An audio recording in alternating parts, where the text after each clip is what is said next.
Liebe Zuschauerinnen und Zuschauer, ich begrüße euch recht herzlich zum Jungfrau-Zeitung Panorama hier aus Meiringen. Heute haben wir für euch in der Sendung der Christoph Blocher redet über seine Vorstellungen von der Schweizer Neutralität.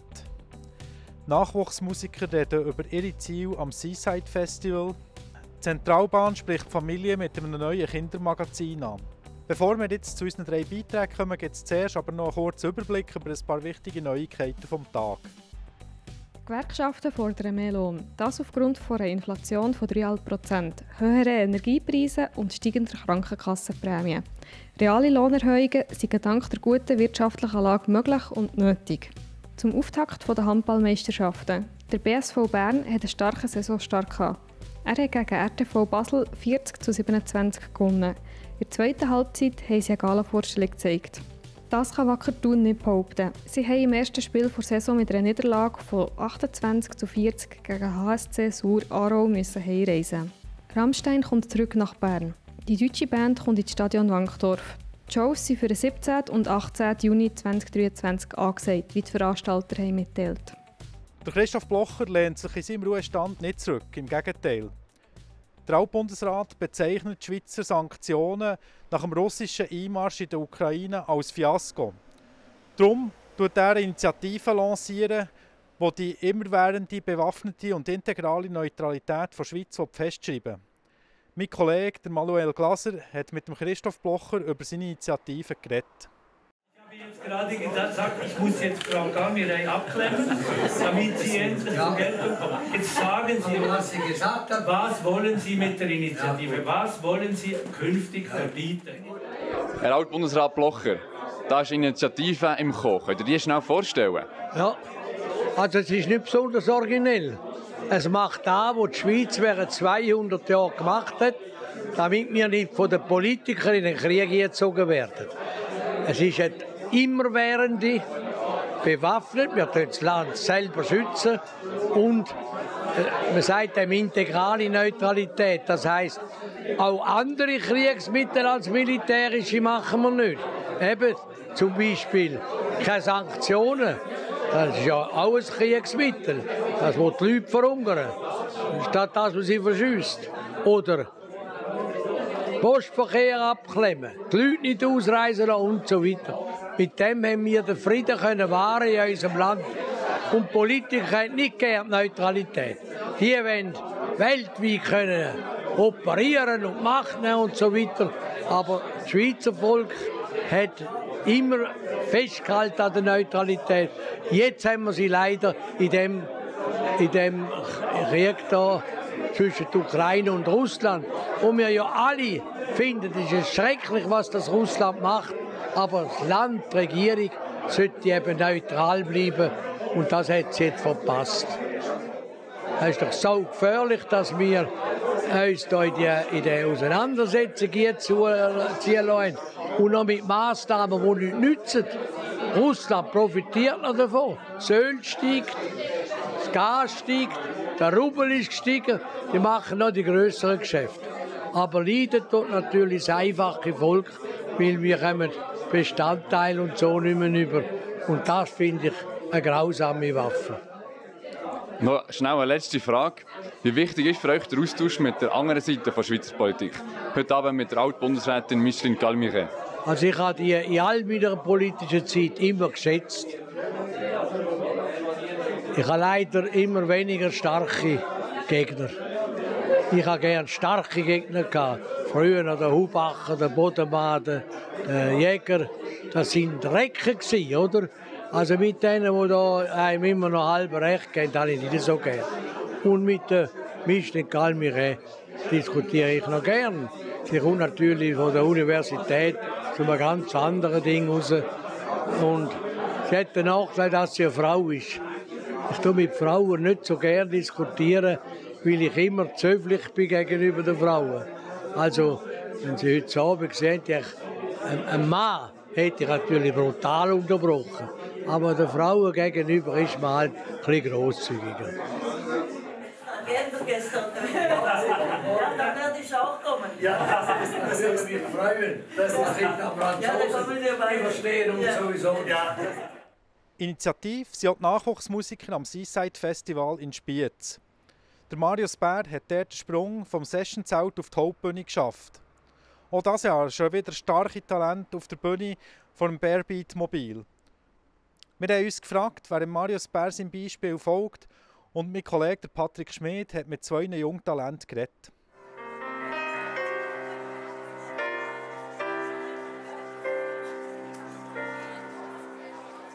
De facto, ich kenne Nina Hagen eigentlich nicht so gut. Ich habe nie so richtig viel von ihr gehört, ausser eben jetzt, seit ich verglichen worden bin mit ihr schon. Aber sie ist definitiv ein Ausdruck von einer gewissen Freiheit und Bewegung, würde ich sagen. Eine gewisse Kunstform von einer Mischung zwischen Chanson und Cabaret, aber auf Feminismus. Und das ist etwa das, was ich glaube, erziele mit meinem Sound ebenfalls. Schweizer Musik braucht ein bisschen frisches Blut, Innovation. Ist das Frechheit, die das herbringt? Was wäre es sonst deiner Meinung nach? Was ich schon eigentlich so ein bisschen denke bei meiner Musik ist, dass gerade die Schweizer Sprache oder die Schweizer Musikszene Tendenz hat, zum relativ schweizerisch zu sein. Es fehlt ein bisschen der Schweizer Punk, würde ich sagen. Der Schweizer, auf Schweizerdeutsch, wo tatsächlich irgendwie versucht, etwas auszusagen, aber auf eine Art, wo es angenehm ist zum Zulassen und wo man mitsingen und wo einen bewegt.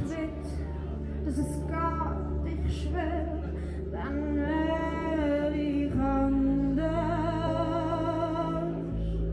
und das wäre gut. Brauchen wir mehr Punk im Leben? Ja, mehr aussprechen. Ja. Ich finde, wir sollten mehr über Sachen reden, tendenziell. Und das ist für mich auch, was Punk bedeutet. Über Sachen reden und Sachen sagen, die sonst nicht gesagt werden. Das braucht man definitiv.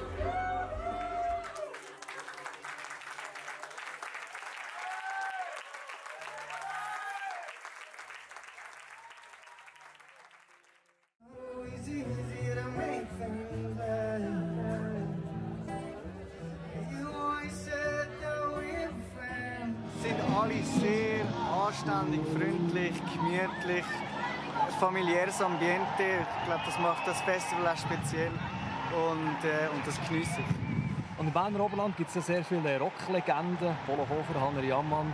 Ist es so ein bisschen Inspiration für dich? Definitiv. Ich glaube eben, da aus der Region kommen viele grosse Schweizer Künstler und halt so in die Nähe kommen. Ja, du merkst es bei den Leuten, oder? Die Musik, auch der Marius, der vorher einen Song gespielt hat. Das sind Leute, die man bewundert. Ja, dann bis nächstes Jahr auf der Hauptbühne. Ja, hoffentlich. Danke vielmals. Danke vielmals. Etwas für den Nachwuchs tut die Zentralbahn mit dem neuen Erlebnisangebot für Familien unter dem Titel «Unterwegs mit Oli und Livia». In diesem Kindermagazin werden verschiedene Ausflugsziele vorgestellt. Das Magazin sorgt vor, während und nach der Reise für viele lehrreiche Stunden, in denen verschiedene Such- und Rätselaufgaben gestellt werden.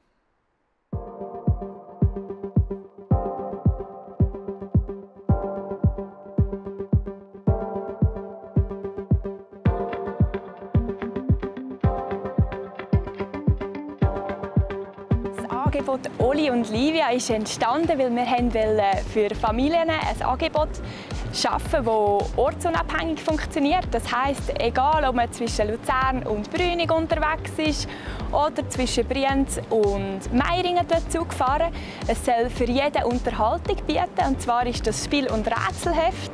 Da innen haben wir einerseits 12 verschiedene Ausflugstipps, die Oli und Livia empfehlen.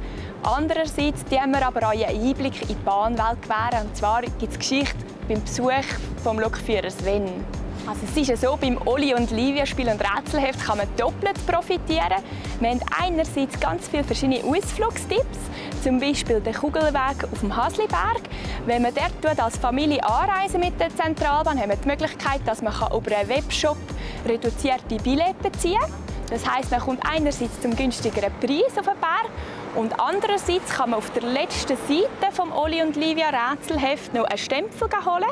Und wenn man dreimal mit uns unterwegs war, angereist ist, belohnen wir die Familien auch belohnen mit einer kleinen Überraschung. Dann kann man die Karten abtrennen und der Zentralbahn zuschicken. Und es gibt einen coolen Überraschungsartikel von Oli und Livia. Der Spätsommer ist natürlich wunderbar, dass man das ein oder andere Ausflugsziel mit der Zentralbahn entdecken. Sei es hier im Berner Oberland, aber auch in Zentralschweiz über Brüning mit der Zentralbahn. Es ist ja so, dass diverse Ausflugsangebote jetzt bis zu den Herbstferien besucht werden. Aber ein Verkehrshaus wie zum Beispiel auch das Sherlock Holmes Museum haben bis Ende Jahr offen. Und die Stempeljagd, die wir anbieten, kann man somit bis Ende Jahr mitmachen. Wir freuen uns auf ganz viele Besucher, die wir an Bord der Zentralbahn begrüßen mit Oli und Livia. Wir hatten sicher einen spannenden Sommer. Es war sehr schön und trocken. Und wir hatten auch fleissige junge Besucher, die mit dem Heftchen Stempel sammeln. Wir sind natürlich auch, wenn es schlechter Wetter ist, Schlechtwetterprogramm ist, für viele Besucher in Meiringen natürlich ein Museumsbesuch, wo man Sherlock und was macht eigentlich der Sherlock Holmes in Meiringen, dem man ein bisschen nacheifern kann, auf Entdeckungstour gehen.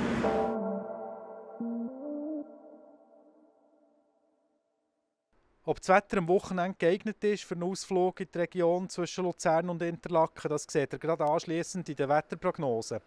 So oder so wünsche ich euch jetzt schon eine grusame Zeit und einen schönen Abend. Auf Wiedersehen miteinander. Das Wetter wird euch präsentiert von Jungfrau Zeitung. Meine Damen und Herren, grüß euch miteinander und ganz herzlich willkommen. Das ist Jungfrau Zeitung, Wetter für den Kanton Bern.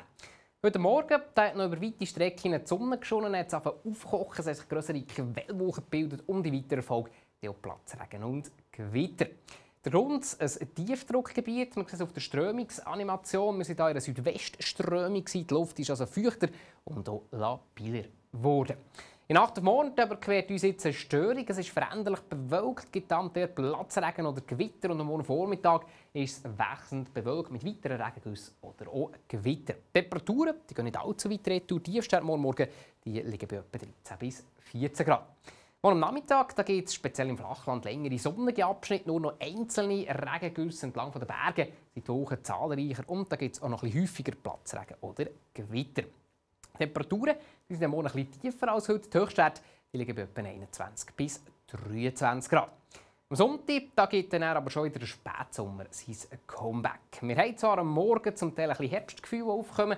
Es hat Nebelfelder, die lösen sich auf. Abgesehen von dem ist es aber häufig sonnig und am Nachmittag sommerlich. Die Höchstwerte in Interlaken bei 25 Grad. Am Montag genau das Gleiche. Morgens ein paar Nebelfelder, tagsüber recht sonnig. Mit ein paar Schleier und Quellwolken die dürften noch mehrheitlich harmlos bleiben. Und die Temperaturen die steigen auf sehr warme 27 Grad. Am Dienstag insgesamt recht sonnig, aber eine grössere Quellwolken, vor allem über den Bergen, steigt Regenguss und Gewitterneigung ab. Die Temperaturen erreichen noch rund 25 Grad. Und aus heutiger Sicht ist es dann ab der Wochenmitte eher unbeständig. Es gibt einen Mix aus Sonne, Wolken, dann der Platzregen oder am Mittwoch zum Teil auch noch Gewitter. Meine Damen und Herren, das war es vom Wetter. Ich wünsche euch ein ganz tolles Wochenende. Auf Wiedersehen miteinander.